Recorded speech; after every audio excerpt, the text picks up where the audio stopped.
Alors, nous en sommes toujours à Apocalypse 7, verset, jusqu'au verset 17, là, verset 9 à 17, une contemplation du fait que, la contemplation du ciel déjà, mais en même temps pour dire le déjà et le pas encore. Et le déjà création nouvelle on va dire, dans le Christ, c'est une insistance aussi du Nouveau Testament. Nous sommes déjà une création nouvelle.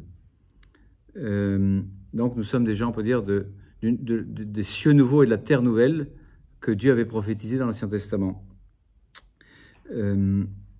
Si vous en souvenez, je n'ai pas les versets disponibles là, mais voici que je vais faire toutes choses nouvelles, voici que je vais créer du nouveau, voici que je vais faire des cieux nouveaux et une terre nouvelle. On pourrait dire, elle n'est pas arrivée cette terre nouvelle et cieux nouveaux là, ça vient quand cette affaire-là?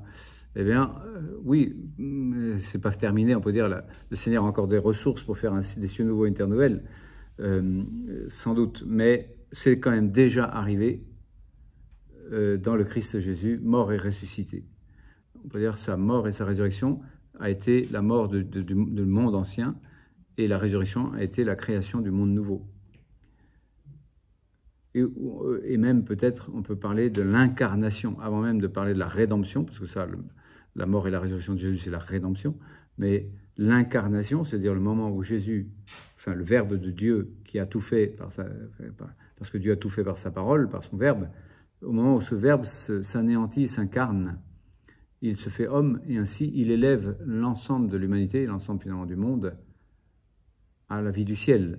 Donc l'incarnation déjà comme commencement de ce monde nouveau. Et ça, je le lis dans plusieurs endroits. Je vais commencer par Matthieu 19, 28, parce que c'est généralement mal traduit, ça, parce qu'on n'a pas assez de théologie, on pourrait dire, quand on fait ici de l'exégèse, la théologie que je viens de vous faire pendant 3 quarts d'heure, là, de la compréhension du déjà et du pas encore, et du fait que nous sommes déjà citoyens du ciel, tout en étant encore sur terre. Jésus le dit, on peut dire, même avant sa mort et sa résurrection.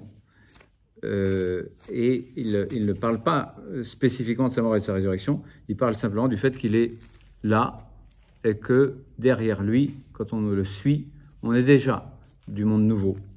Le fait, je le dis d'ailleurs un petit peu ailleurs, juste après, là, je crois, le fait de croire en Jésus, le fait d'avoir la foi en Jésus, nous introduit déjà dans le monde du monde nouveau, dans le monde nouveau, quoi, dans l'éternité. La foi en Jésus est déjà quelque chose qui nous insère en lui et qui nous fait passer de la mort à la vie. Et je lis cela donc en Matthieu 19, 28.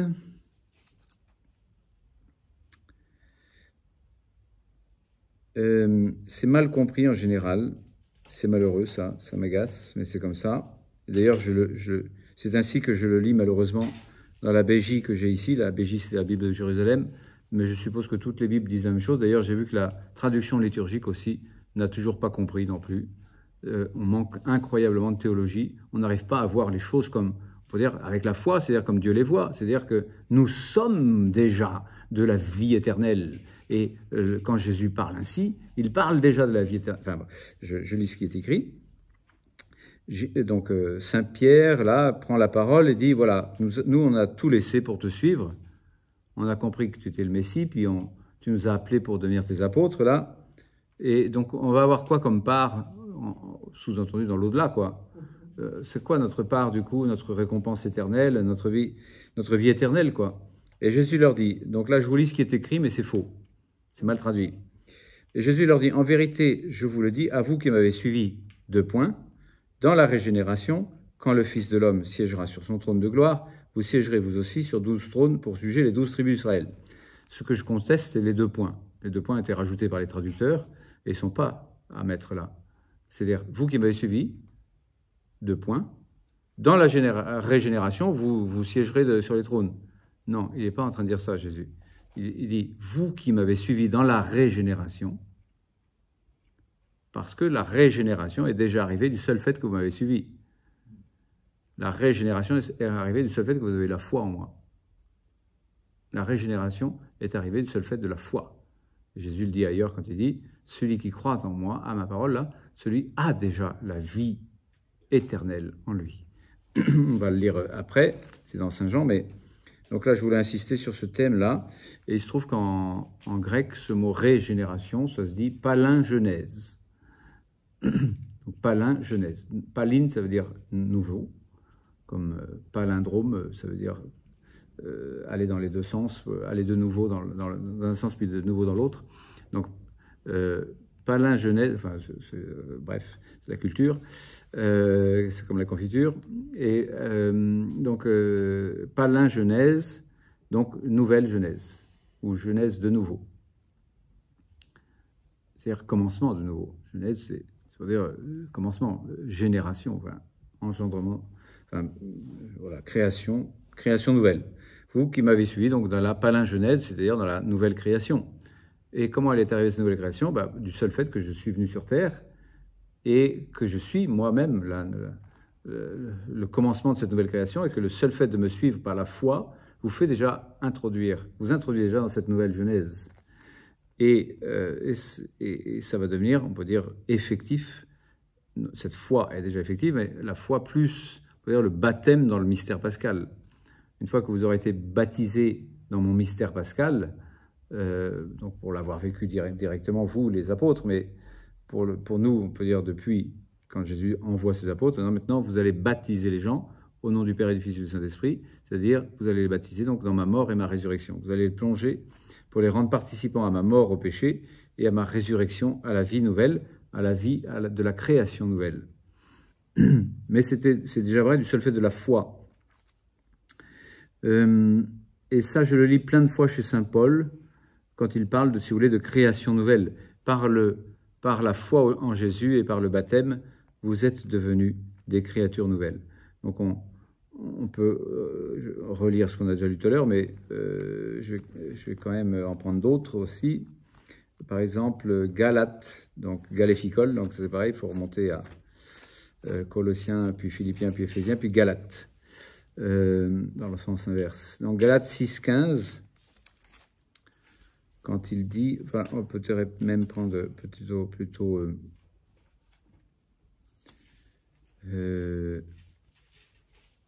bon, bref, donc on va prendre 6,15.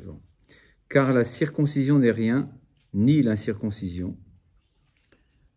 Galates 6,15, donc la fin du chapitre, non, Galates, c'est dans les épîtres de saint Paul. Enfin, bon, peu importe. Car la circoncision n'est rien, ni l'incirconcision. C'est pas ça qui compte. Il s'agit d'être une créature nouvelle. Bon. Nous sommes une créature nouvelle. Donc, une nouvelle genèse s'est produite. Et voilà, donc il dit ça voilà, de différentes manières. Donc, si je prends par exemple aussi Éphésiens 4, 22-24. Donc Galates, Éphésiens, donc tant pis si vous n'arrivez pas à me suivre, mais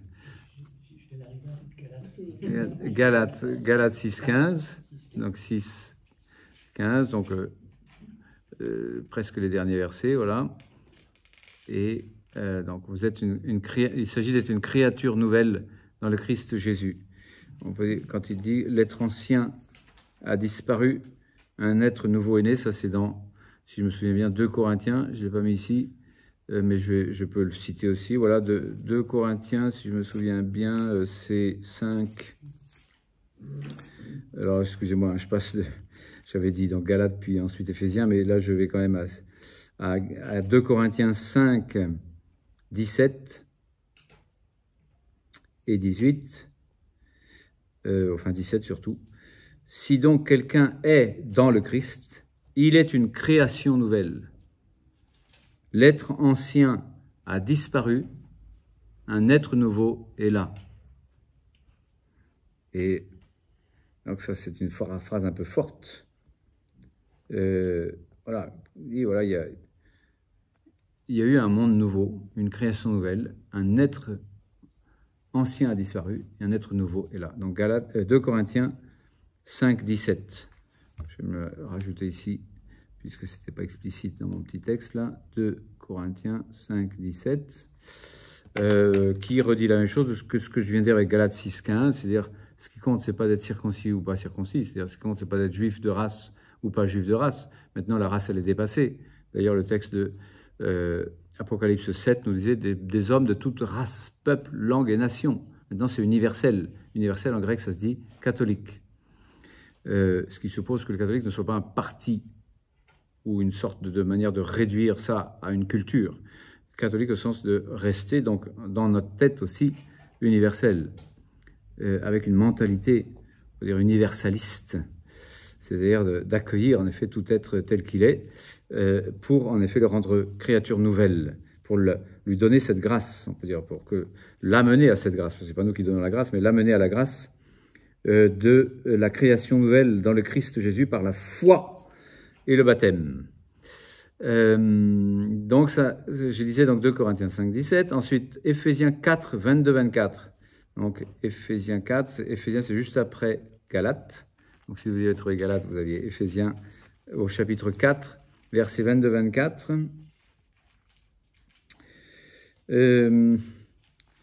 Il faut abandonner votre premier genre de vie et dépouiller le vieil homme qui va en se corrompant au fil de convoitises décevantes.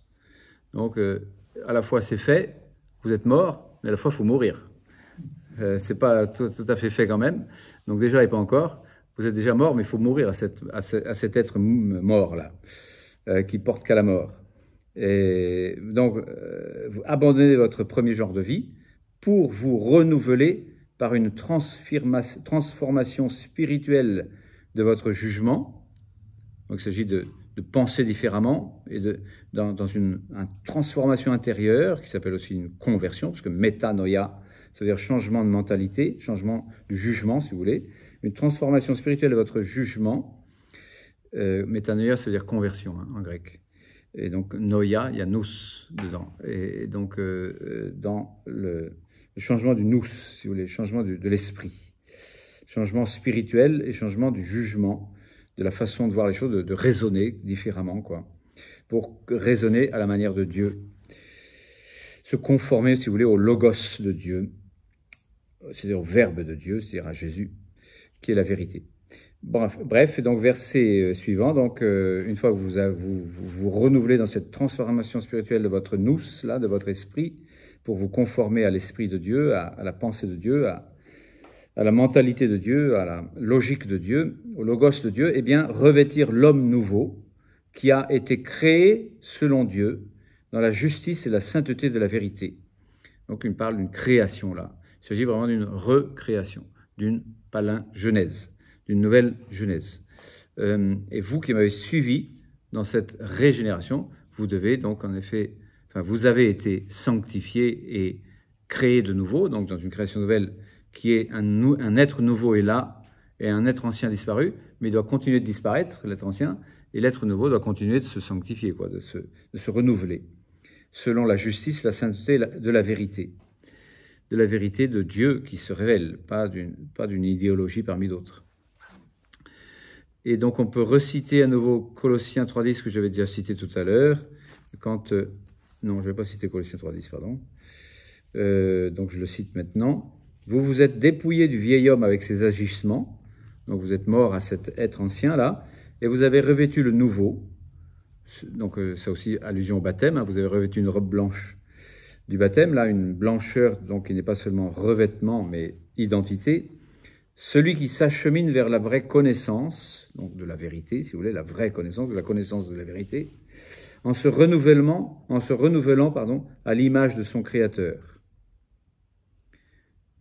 Donc, il s'agit du Créateur qui nous renouvelle à son image.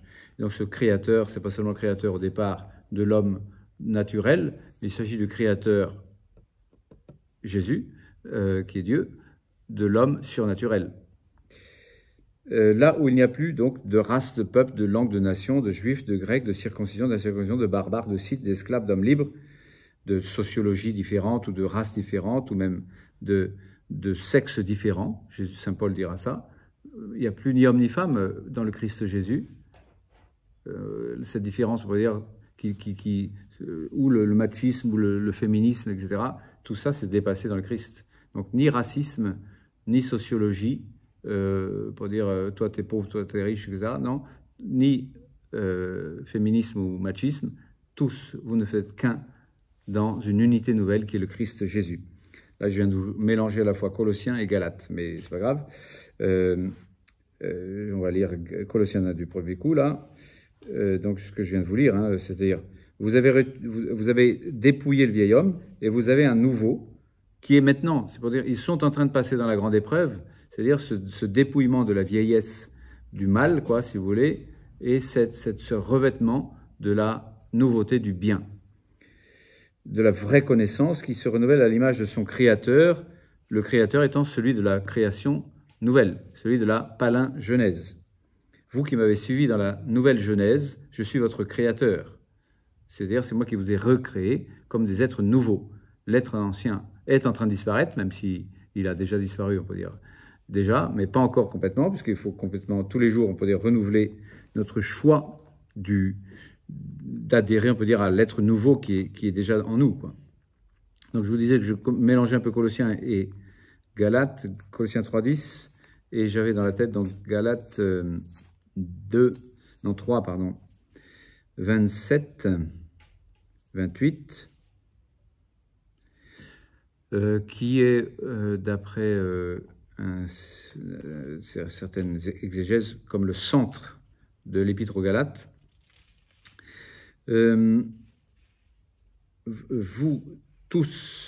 Vous êtes tous fils de Dieu. Donc vous êtes déjà, c'est pas à devenir à force de bons points, hein, c'est déjà fait par le baptême. Vous êtes tous fils de Dieu par la foi dans le Christ Jésus. Par la foi, et puis il va dire bien sûr plus le baptême, puisque la foi ne peut pas se passer du baptême comme le Christ n'a pas pu se passer de s'incarner pour nous donner son esprit. Donc c'est vrai que c'est spirituel, mais incarné. Donc c'est toujours pareil, dans la foi, c'est à la fois spirituel d'avoir la foi, et c'est incarné par le baptême. Vous tous, donc les deux vont ensemble toujours, vous tous en effet baptisés dans le Christ, donc il parle de la foi, hein.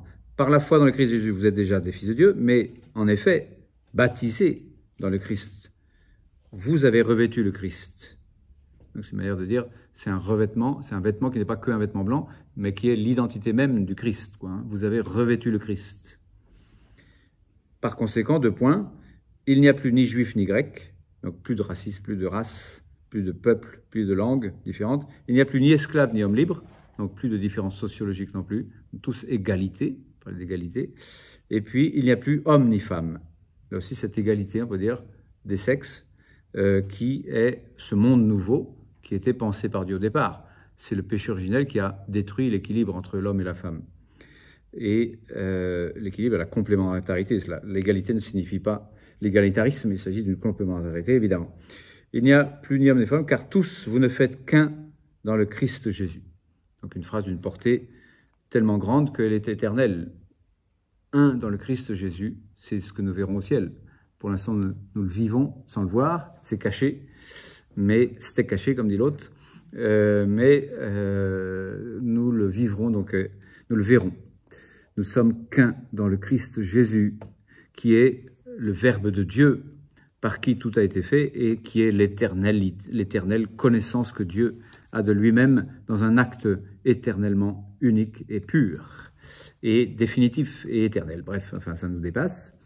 Je vais faire un tour chez Saint Jean, cette fois-ci dans l'Évangile, quand Jésus parle un petit peu de ça lui-même à Nicodème. Quand il parle du baptême, en quelque sorte, il dit, voilà, cette régénérescence est une chose extraordinaire, voilà, que je viens vous donner. Et comment on fait pour entrer dans le royaume de Dieu, en gros? C'était sa question à Nicodème. Et il dit, il faut naître d'en haut. Jésus dit, il faut renaître d'en haut. Il faut une nouvelle naissance. Ça, c'est Jean 3, 3. Donc, l'Évangile selon Saint Jean, chapitre 3, verset 3. Voilà, le royaume de Dieu, c'est complètement surnaturel. Il y a la naissance terrestre, puis il y a la naissance céleste. Donc, la naissance de sa mère, et puis il y a la naissance de Dieu, ou de sa mère, l'Église pour nous, mais pour nous, pour les chrétiens, tous ensemble, qui ne font qu'un dans le Christ Jésus, donc un seul baptême d'ailleurs, hein, tous, pour dire qu'on soit orthodoxe, protestant, catholique, un seul christianisme par le baptême, on verra ça aussi au ciel, cette universalité ou cette catholicité, on peut dire, que l'on acquiert par le baptême. Après, donc effectivement, les cultures font que ça peut changer, mais enfin que ça peut se diviser, se subdiviser, mais il se trouve que l'Église quand même continue d'être catholique, apostolique, sainte et une. Et cette unité, donc, elle est apostolique, c'est-à-dire fondée sur les apôtres et dans une continuité historique aussi. Jésus donc dit, voilà, il faut naître d'en haut. Donc il dit même en vérité, je te le dis, c'est-à-dire une formule solennelle et éternelle, on peut dire, de la connaissance du vrai Dieu, de la connaissance vraie que Dieu est en lui-même, de la vérité de Dieu, si vous voulez, éternelle, qui parle ici. En vérité, je te le dis, à moins de naître d'en haut, nul ne peut voir le royaume de Dieu. Et y entrer, donc, y entrer et le voir. C'est une vision, là aussi, c'est-à-dire passer de la foi à la vision. Et alors, comment ça peut se faire, ça, dit Nicodème? Eh bien, il faut naître de l'eau et de l'esprit. Sinon, on n'entre pas dans le royaume de Dieu. Donc ça, c'est le baptême. Ce qui est né de la chair est chair, ce qui est né de l'esprit est esprit. Et donc, chacun se débrouille pour essayer d'y entrer, mais il se trouve qu'il faut passer quand même par le baptême. Après, donc, il y a différentes réflexions pour dire, oui, il y a des gens qui n'ont pas le baptême matériel, mais qui l'ont d'une manière spirituelle, par différents... Voilà, par exemple, l'exemple de base, c'est le martyr, quelqu'un qui meurt en disant « je confesse le Christ » alors qu'il n'est pas baptisé, et ben on considère qu'il est baptisé par son propre sang. Il est baptisé dans son sang. Enfin, dans le sang. Il peut mourir étouffé sans effusion de sang, mais il se trouve qu'il est baptisé du seul fait qu'il a eu la foi jusqu'à livrer sa vie pour le Christ. Et ça, Jésus considère que c'est un baptême suffisant. Pour dire, il n'y a pas que le baptême matériel, mais voilà. Mais on va essayer d'aller jusqu'au baptême sans effusion de sang. Donc, Jean 3,3. Je vais maintenant à nouveau chez Saint Paul, Romains 6,4. Romains 6,4, qui parle du baptême aussi. Quand il dit, voilà, nous avons été baptisés, ça veut dire quoi, baptisés? Ça veut dire plongés. Vous avez été plongés dans la mort du Christ. Et par conséquent, vous avez été ensevelis avec lui dans la mort. Et puis, bien sûr, vous avez été unis donc à sa mort pour pouvoir être unis maintenant à sa résurrection. Et cette résurrection, donc, c'est la vie nouvelle qui est déjà en vous. Donc, Romains 6,4. Comme le Christ est ressuscité des morts par la gloire du Père, donc Saint Paul a toujours des formules denses qui méritent des commentaires, mais en tous les cas, nous vivons afin que nous vivions, nous aussi, dans une vie nouvelle. Dans une vie nouvelle au sens fort de créature nouvelle, si vous voulez. De quelque chose qui est passé de la mort à la vie. Et en 8, 17 et suivant, Saint Paul aux Romains, là toujours, nous dira, ça je suis en Romains 8, 17, « Enfant est donc héritier de Dieu et co-héritier du Christ, puisque nous souffrons avec lui pour être aussi glorifiés avec lui. J'estime en effet que les souffrances du temps présent ne sont pas à comparer avec la gloire qui doit se révéler en nous, parce que donc il y a déjà une vérité substantielle, on peut dire de grâce de Dieu qui est déjà en nous, mais cette grâce doit un jour se passer à la révélation, à la manifestation, comme on avait vu tout à l'heure, de la gloire. Parce que cette grâce, elle est déjà glorieuse, mais ça ne se voit pas. Donc un jour, ça va se manifester. Donc il dit ici, ça va se révéler. Se révéler en nous, donc cette glorification, on peut dire, voilà, il développe un peu ça, pour dire, voilà, qu'il y a quoi? Qu'il y a donc toute une gloire qui doit se révéler. Donc après, il va développer ça, on peut dire, à la fin de ce chapitre 8 de l'Épître aux Romains, quand il dit, voilà, nous sommes déjà glorifiés, mais c'est pas encore, c'est déjà, mais pas encore, quoi. Donc, par exemple, à la fin du verset 30, voilà, prédestiné, appelé, justifié, glorifié. Donc, par la grâce du baptême, par la grâce de la foi, par la grâce du salut, dont l'Apocalypse, la chapitre 7, chante la gloire de Dieu, le salut nous a été donné. Donc, Saint Paul dit un peu ici la même chose. Le salut nous a été donné en Jésus-Christ, même s'il faut souffrir un petit peu encore avec lui, là, et dépouiller le vieil homme, là. Mais il y a une gloire qui doit se révéler en nous, et nous sommes déjà dans cette gloire, même si elle doit encore se révéler. Elle est déjà là. Bon, elle est déjà là, mais pas encore manifestée. Donc, on peut dire, c'est ce que je viens de vous dire de mille et une manières. Donc, Saint Paul le dit ici aussi. Et c'est intéressant parce que le commentateur que j'avais lu, là, de l'Apocalypse, qui s'appelle Allo, eh bien, un commentaire qui a une centaine d'années déjà, presque, ou 90 ans, eh bien, disait que le chapitre 7 de l'Apocalypse qu'on vient de relire tout à l'heure en première heure, là, cette vision de la gloire des élus au ciel, c'est la même chose du point de vue, on peut dire, de la gloire des élus au ciel que Romains 8. Et que Romains 8 qui dit, voilà, si nous sommes déjà glorifiés, qu'est-ce qu'il nous reste à attendre? Même les tribulations ne sont rien, puisque de toute façon, elles ne font que nous dépouiller du vieil homme davantage pour adhérer encore plus à Jésus vivant et à la vie de Jésus, à la vie de la vérité, à la vie du ciel, à la vie de la gloire. Que dire après cela? Si Dieu est pour nous, qui sera contre nous? Il nous a déjà donné son Fils, nous sommes déjà sauvés. Qui nous condamnera? Qui peut nous empêcher d'aller, on peut dire, dans cet élan de la vie du Christ? Il est déjà ressuscité, il est déjà assis à la droite de Dieu, il intercède pour nous et il nous a déjà assis avec lui à la droite de Dieu. Qui nous séparera de l'amour du Christ? La grande épreuve, parce que tribulation et épreuve, c'est le même mot ici. Est-ce que la grande épreuve va nous séparer? Non, la grande épreuve est une épreuve par laquelle il faut passer, mais tous ces obstacles, on peut dire, n'en sont pas. L'angoisse, la persécution, la faim, la nudité, le péril, les dangers, là. Donc le glaive du persécuteur, si vous voulez, la puissance, on peut dire, méchante qui essaie d'étouffer le christianisme sur cette terre, parce que ça gêne le prince de ce monde. Et donc tous ceux qui étouffent, on va dire, le christianisme sont voilà, on peut dire, au service du diable, quoi, hein, pour dire nous ne voulons pas que le Christ règne sur cette terre et qu'il règne dans les chrétiens. Les chrétiens nous embêtent, ils sont une insulte bref, je sais pas comment dire, bref. Donc à cause de toi, on nous met à mort, on est brebis d'abattoir, tout ça, mais en cela, nous sommes les grands vainqueurs par celui qui nous a aimés. Oui, j'en ai l'assurance, ni la mort, ni la vie, ni les anges, ni les principautés, ni le présent, ni l'avenir, ni les puissances, ni les hauteurs, ni les profondeurs, aucune créature ne pourra jamais nous séparer de l'amour de Dieu dans lequel nous sommes déjà dans le Christ Jésus. Nous sommes déjà citoyens du ciel et tout ce que vous pourrez nous faire ne nous empêchera pas, au contraire, va nous faire accélérer le processus pour aller nous asseoir effectivement, on l'est déjà effectivement, mais pour nous asseoir dans la vision cette fois-ci, dans le Christ Jésus, à la droite de Dieu le Père. Donc allez-y, faites tout ce que vous voulez comme mal aux chrétiens.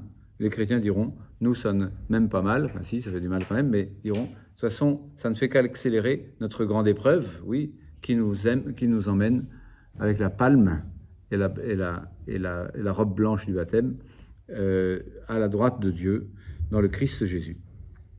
Donc c'est facile à dire, évidemment, hein, tout ça, à contempler quand on est tranquillement assis là, mais évidemment, si on devait passer par des épreuves graves, on raisonnerait sans doute en disant, sauf qu'il peut, fuyons, mais voilà, comptons aussi sur la grâce du Christ pour dire, de toute façon, je suis déjà assis à la droite de Dieu, j'ai pas besoin de fuir, enfin, même si Jésus dira, si on vous pourchasse, fuyez.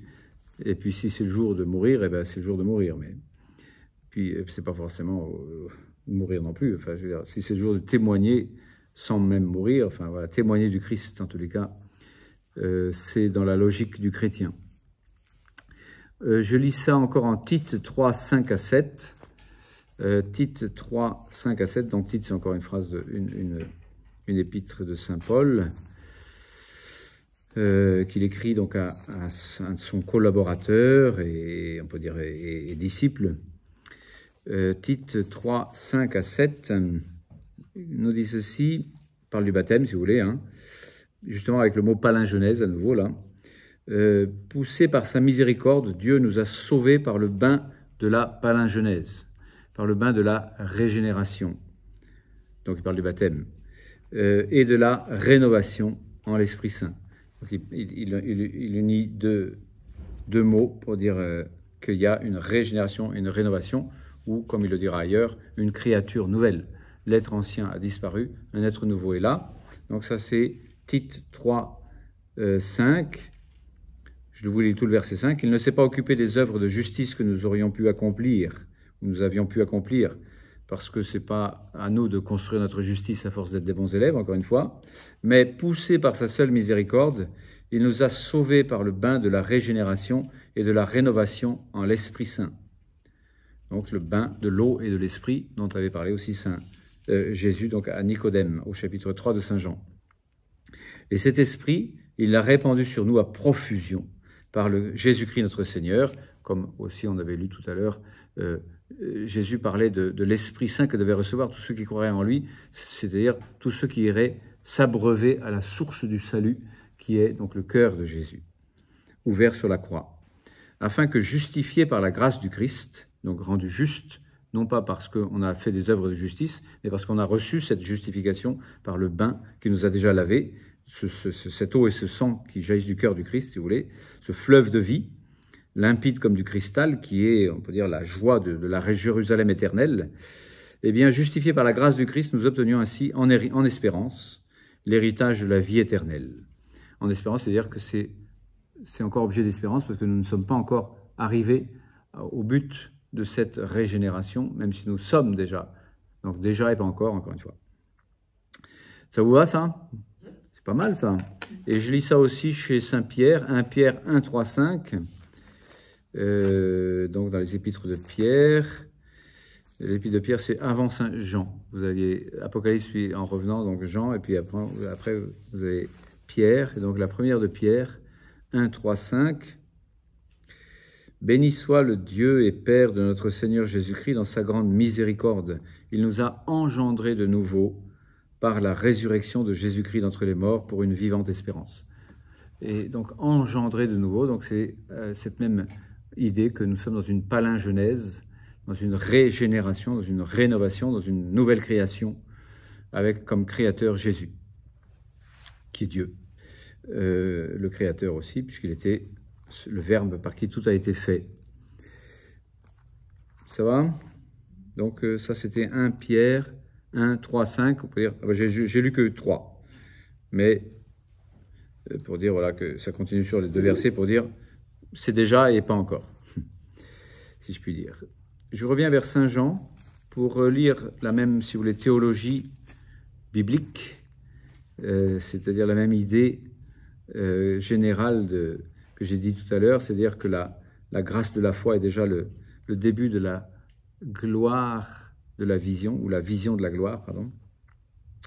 Je le lis aussi chez Saint Jean, j'y avais fait allusion tout à l'heure, en Jean 5. En Jean 5, alors il faut que je retrouve le verset, parce que je ne l'ai pas noté ici. Je crois que c'est 25, voilà. 24. En vérité, je vous le dis, donc Jean 5, 24. En vérité, je vous le dis, donc c'est la solennité de la parole de Jésus. C'est la vérité éternelle qui parle. Celui qui écoute ma parole et croit à celui qui m'a envoyé, pas seulement à moi, mais à celui qui m'a envoyé, a la vie éternelle. Donc le seul fait d'avoir la foi donne la vie éternelle. Ah ben ça alors, c'est trop facile. Eh ben t'as qu'à le faire alors si c'est trop facile. Pourquoi tu crois pas? C'est quand même, voilà, adhère à la parole de Jésus, faisant, pour dire ton miel, faisant ta lumière, faisant ta vie, et tu as la vie éternelle en toi. Et il ne passe pas en jugement, il est déjà passé de la mort à la vie. Donc c'est incroyable ça, la foi a ce pouvoir déjà de vous faire mourir à l'homme ancien et ressusciter à la vie nouvelle. Simplement la foi en la parole de Jésus. Et bien sûr, comme j'ai dit tout à l'heure, comme saint Paul l'a souligné aussi en disant, c'est simplement la foi au Christ que vous êtes déjà passé de la mort à la vie, mais ça s'est réalisé dans le baptême. Ça s'est incarné, si vous voulez, dans le baptême. En vérité, je vous le dis, l'heure vient et c'est maintenant. C'est maintenant, c'est pas plus tard. C'est maintenant que je vous parle, là. Où les morts entendent la voix du Fils de Dieu et ceux qui l'ont entendu vivent. J'ai mis au présent parce que ça me parle au présent, mais donc les morts, c'est tout le monde. Parce que, faut dire, depuis Adam, le paradis est fermé. Et il fallait que ce soit le Messie qui ouvre les portes du paradis. C'est ce qu'il est allé faire, on peut dire, le soir du vendredi saint avec son âme. Il est allé ouvrir les portes des enfers, c'est-à-dire tous ceux qui attendaient, parce que de toute façon, tout le monde était au Sheol en attendant. l'Ancien Testament a cette pédagogie de dire non, tout le monde au Sheol. Mais pas au sens de dire il n'y a plus de vie éternelle. C'est au sens de dire pour l'instant c'est fermé et ça va être rouvert par le Messie. C'est dans la littérature qui n'est pas directement biblique mais parabiblique que vous avez ce genre d'affirmation. C'est-à-dire de la littérature juive contemporaine, on peut dire de Qumran par exemple, c'est-à-dire d'un peu avant le Nouveau Testament, un peu avant Jésus si vous voulez. Il y avait cette vérité qui se répandait déjà que le Messie était celui qui devait rouvrir les portes du paradis, c'est-à-dire dire à l'ange qui garde le chemin du paradis, maintenant c'est bon, j'ai payé pour tout le monde. Maintenant c'est moi qui dis, vous êtes morts, mais par la foi en moi, si vous avez la foi en moi, vous êtes déjà participant de la régénération, vous pouvez entrer dans le paradis.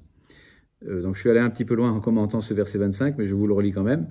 En vérité, je vous le dis, l'heure vient et c'est maintenant, où les morts entendront la voix du Fils de Dieu, non pas les morts physiques, mais les morts spirituelles, et donc finalement toute l'humanité au sens aucun n'a accès au paradis, tant que le Messie n'a pas rouvert les portes. Mais maintenant, les morts, vous là, qui m'écoutez, vous êtes morts, mais si, pas vous là, mais je veux dire Jésus qui parle, vous êtes morts, et si vous écoutez ma voix, Fils de Dieu, qui parle de la vérité, si vous y adhérez par la foi en moi, si vous croyez que Dieu, le Père m'a envoyé, là, celui qui écoute ma parole et croit à celui qui m'a envoyé, et donc à moi, envoyé du Père, eh bien, il passe de la mort à la vie. Et ceux qui l'auront entendu, les morts qui auront entendu cette voix et qui y auront cru, passent de la mort à la vie, sont vivants. Donc la foi est ce qui nous fait passer de la mort à la vie. De même, en effet, que le Père a la vie en lui-même, de même a-t-il donné au Fils d'avoir la vie en lui-même, donc ça c'est la vie de Dieu en Dieu, et ce Fils vient vous trouver et dit, maintenant si vous adhérez à ma parole, vous êtes des vivants comme moi je suis vivant, de la vie de Dieu. Et bon, les gens qui écoutent ça, donc il y a Saint Jean qui nous l'a noté heureusement, les gens qui ont écouté ça en disant, mais tu rêves ou quoi? Tu te prends pour Dieu? Ben oui. Non, il dit pas bah oui, mais il dit... enfin voilà, le chapitre avait commencé comme ça. Il faisait de Dieu son propre Père, se faisant égal de Dieu, donc il méritait la mort. Ben oui, Jésus dit, bah, si vous voulez, mais ça ne m'empêchera pas d'être ce que je suis. Et ceux qui m'y croient, eh ben, eux, ils deviennent des vivants. Voilà. Et ça, on peut dire, vous avez ça aussi dans l'Apocalypse, puisque en Apocalypse 20, c'est-à-dire presque tout à la fin de l'Apocalypse, vous avez heureux et saint celui qui participe à la première résurrection. La seconde mort n'a pas de pouvoir sur eux. C'est-à-dire, quand on participe à la première résurrection, c'est celle dont vient de parler Jésus ici, au chapitre 5, verset 25 de Saint Jean. Je fais le lien, donc là, c'était un peu rapide, excusez-moi, mais entre le chapitre 5, 25 et 26, enfin 24, 25, 26, pour faire complet, dans ces trois versets-là de Jésus, qui sont d'une portée donc infinie, la vérité de Dieu est venue sur terre, voilà, et il fallait l'accueillir comme telle, et non pas ergoter en disant on ne veut pas comprendre. C'est pas qu'on ne comprend pas, c'est qu'on ne veut pas comprendre. Parce que ça suppose de comprendre qu'il faut croire en la parole de Jésus, ça suppose d'arrêter de croire qu'on est des auto-références. La référence, c'est Jésus, c'est pas moi. Bref. Heureux et saint celui qui participe à la première résurrection. Donc la première résurrection, c'est d'avoir adhéré à la parole de Jésus. Il le dit très clairement ici. L'heure vient où c'est maintenant, où les morts entendent la voix du Fils de Dieu, et ceux qui l'entendent vivent. Donc c'est ça la première résurrection. Bon, et après, donc le chapitre de l'Apocalypse, verset 6, c'est une interprétation possible parmi d'autres, mais c'est quand même une interprétation explicite et sûre par rapport à d'autres interprétations. On reviendra peut-être là-dessus si on arrive un jour au chapitre 20, avant l'Apocalypse, au sens avant la fin du monde. Sachant qu'Apocalypse, ce n'est pas dire fin du monde, mais révélation. Je conclus sur... non, je ne conclus pas encore tout à fait. Le chapitre 7 donc, de l'Apocalypse est une des plus belles pages du Nouveau Testament. Ça, c'est ce que disait Allo, là.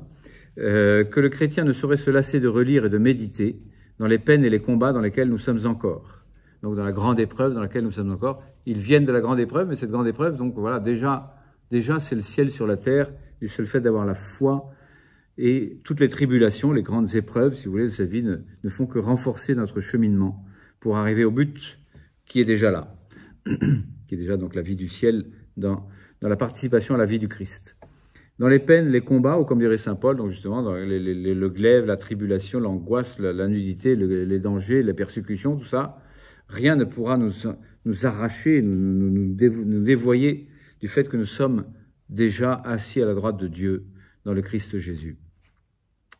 Donc, voilà, cette page du Nouveau Testament nous montre, on peut dire, plus en détail, qu'est-ce que ça signifie, plus en détail, pas tout très détaillé quand même, enfin, une petite aperçu, si vous voulez, de ce que c'est que la vie du ciel, où, avec notre robe blanche et nos palmes à la main, nous chanterons « Le salut a été donné par Dieu dans le Christ Jésus ». Alors évidemment, c'est qu'une petite aperçu, encore une fois, parce que qu'est-ce qu'on va faire au ciel à chanter sans arrêt comme ça? Donc évidemment, c'est trop, on ne peut pas en rester à l'image. Voilà, notre imagination est forcément limitée. Ça nous montre donc quand même cette vivante espérance dont nous nous glorifions déjà, quels que soient les fléaux, les persécutions et toutes les tribulations par lesquelles nous dussions passer encore. Oui, Romains 8 est parallèle aussi à Romains 5, quand Romains 5 dit « Ayant donc reçu notre justification de la foi », c'est-à-dire nous sommes déjà donc de la vie du ciel, eh bien nous sommes en paix avec Dieu par le Christ Jésus notre Seigneur, lui qui nous a donné d'avoir accès par la foi à cette grâce en laquelle nous sommes établis et qui est déjà prélude de la gloire. Donc il parle de grâce puis de gloire. Chapitre 5, versets 1 et 2. Nous nous glorifions déjà donc dans l'espérance de la gloire de Dieu. C'est-à-dire que nous sommes encore dans la grâce, mais nous nous glorifions déjà de la gloire. Dans l'espérance encore. Mais cette espérance, enfin, que dis-je? Nous nous glorifions même des tribulations, parce que de toute façon, les tribulations ne sont pas un obstacle à ça, elles ne font que renforcer notre démarche, si elle est, on pourrait dire, dans la puissance de l'Esprit de Dieu, quoi. Dans les puissances de l'Esprit, enfin, voilà. Nous nous glorifions encore des tribulations, sachant bien que la tribulation produit la constance. Donc, normalement, la tribulation peut, on peut dire, arrêter l'élan, en disant, bah, c'est trop dur, j'y arrive pas. Non, dans la foi et dans l'espérance, la tribulation produit la constance. C'est-à-dire, plus c'est dur, plus je suis dans la constance. Bon, ça vient de l'Esprit Saint, ça. La preuve, depuis que vous êtes sur terre, vous avez été constant dans votre foi chrétienne. Et ça vient, pour dire, de l'Esprit Saint. La constance produit une vertu éprouvée, la vertu éprouvée produit l'espérance. C'est-à-dire que l'espérance, il le dit juste avant là, nous nous glorifions dans l'espérance de la gloire de Dieu, parce qu'il y a un chemin qui produit l'espérance. Bon. Et l'espérance ne déçoit point, parce que l'amour de Dieu a été répandu dans nos cœurs par le Saint-Esprit qui nous fut donné. Et donc, cette régénération par la foi au Christ a déjà produit en nous donc la foi, l'espérance et l'amour de Dieu, c'est-à-dire la charité, c'est-à-dire la vie que l'on reçoit au baptême. La foi, l'espérance et la charité, ça a été répandu dans nos cœurs par le Saint-Esprit qui nous a été donné donc par la foi au Christ. La foi qui produit donc qui renforce aussi cette espérance d'une manière inextinguible et invincible, même si ça peut arriver donc d'être vaincu sur terre, mais voilà, on est déjà des grands vainqueurs, nous dit saint Paul, parce que toutes les tribulations ne font que renforcer, on peut dire, notre démarche, qui est une démarche sûre, parce que nous sommes déjà dans le but vers lequel nous allons. Et c'est déjà une consolation. L'épître se termine, enfin, pas l'épître, le passage biblique là que j'essaie de commenter, donc en parlant de tout le Nouveau Testament à la fois là, toutes ces citations qui sont celles de l'Ancien Testament là, je n'aime plus, ne souffriront de la faim, de la soif, n'est accablé par le soleil, ni aucun vent brûlant. Donc toutes les tribulations ne nous accablent pas. Et l'agneau qui se tient au milieu du trône est leur pasteur et nous conduit aux sources des eaux de la vie. Donc c'est ce qui est en train de se passer. Là, c'est au futur, pour dire c'est ce qui va se réaliser, mais c'est déjà le présent. Donc je suis revenu à mon texte initial, hein. Le texte initial de Apocalypse 7, versets 9 à 17, là. Donc la vision du salut, pour dire, oui, le Seigneur, donc, voilà, nous sommes encore en route, nous sommes encore en marche, ils viennent encore de la grande épreuve, mais toutes les tribulations que saint Paul nous a décrites au chapitre 8, et puis j'ai lu le chapitre 5 aussi de l'Épître aux Romains, là, tout cela donc ne déçoit pas, ne nous arrête pas, nous ne souffrons pas ni de la faim, ni de la soif, ni des vents brûlants. Tout ça, évidemment, ça peut être des tribulations importantes, le vent brûlant de la persécution, le vent brûlant de l'apostasie ambiante, hein, le vent brûlant de savoir qu'on peut assassiner des jeunes filles dans la rue à cause d'une situation géographico-politico voilà, sur lesquels on dit, bah, voilà, la France a été trahie depuis trop longtemps, maintenant nous sommes envahis, il y a un grand remplacement, je sais pas quoi. Tribulation, ça peut nous donner soif et vent brûlant et dire rien ne va plus là, je sais pas quoi. Mais tout ça, ça ne nous arrête pas.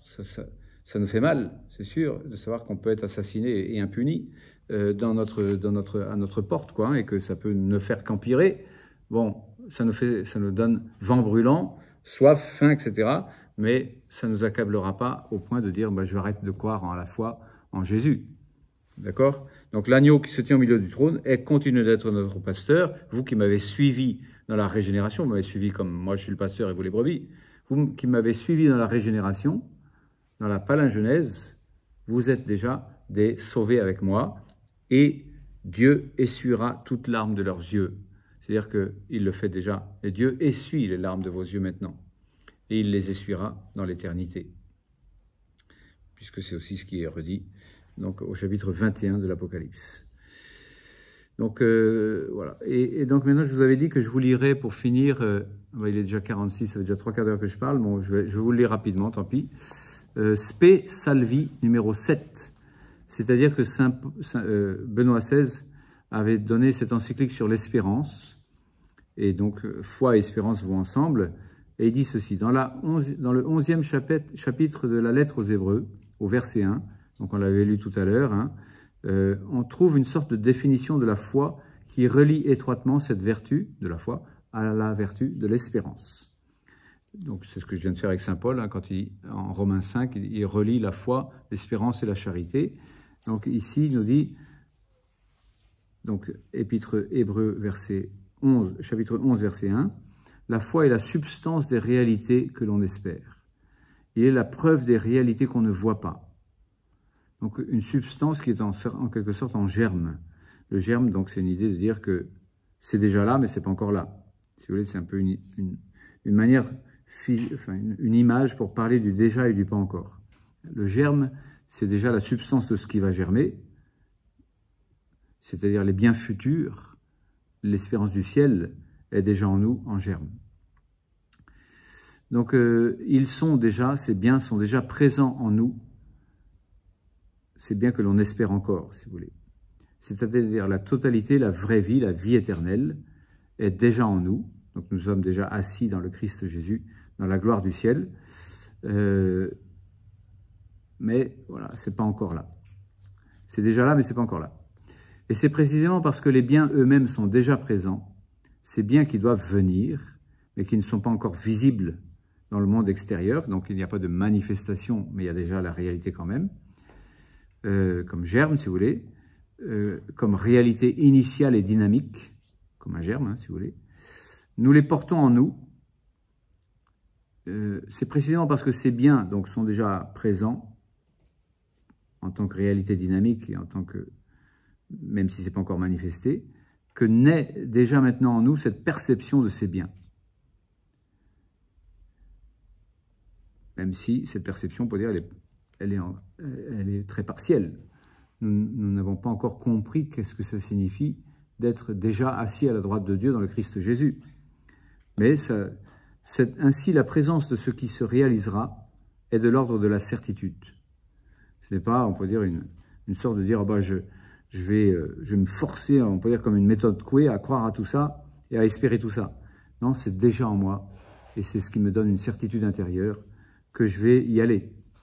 Donc il dit ceci, j'essaie de relire un peu cette phrase sans mes commentaires là. C'est précisément parce que les biens eux-mêmes sont déjà présents, ces biens qui doivent venir, mais qui ne sont pas encore visibles dans le monde extérieur, qui n'apparaissent pas donc, mais comme ils doivent venir, mais qui sont comme réalité initiale et dynamique. Nous les portons en nous. C'est parce que ces biens eux-mêmes donc sont déjà en nous que naît dès maintenant cette certaine perception de ces biens.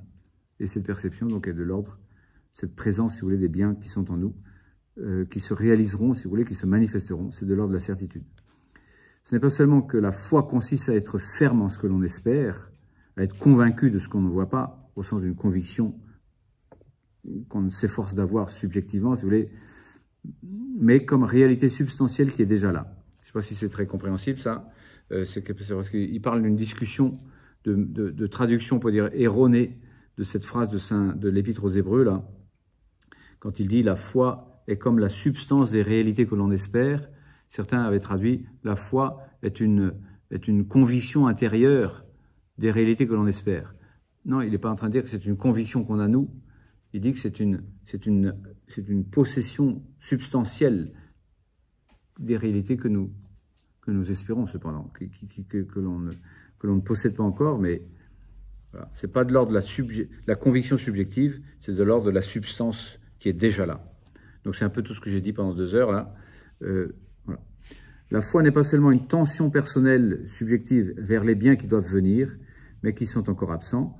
Elle nous donne quelque chose objectivement. Elle nous donne déjà de la substance de ce que nous espérons. La vie dans la foi est déjà la vie du ciel substantiellement. Même si nous espérons un jour cette vie du ciel. Elle nous donne déjà maintenant quelque chose de la réalité attendue. Et la réalité présente constitue pour nous une preuve, une certitude des biens que nous ne voyons pas encore. D'ailleurs, plus on a la foi, plus on voit avec une certitude, peut dire qu'il vient de l'Esprit Saint, qu'un jour nous aurons le ciel. On est sûr qu'ils vont advenir, ces biens célestes, parce qu'ils sont déjà substantiellement en nous. La foi attire l'avenir dans le présent, au point que le premier, c'est-à-dire l'avenir, n'est plus que du pur pas encore.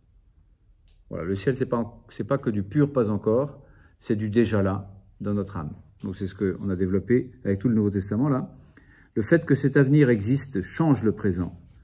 Le présent est touché par la réalité future, et ainsi les biens à venir se déversent sur les biens présents, et les biens présents sur les biens à venir. Enfin bref, c'est de la théologie, c'est un peu compliqué, mais pour dire, en gros, ce que j'essaie de dire, c'est-à-dire que tout ce que dit l'Apocalypse ici, la vision du ciel, en fait, c'est déjà ce que nous vivons, et ce que nous vivrons. Nous sommes encore dans la grande épreuve, mais nous sommes déjà passés de la mort à la vie, par la foi et par le baptême. Amen. À bientôt donc pour le chapitre 8, j'espère ce coup-ci.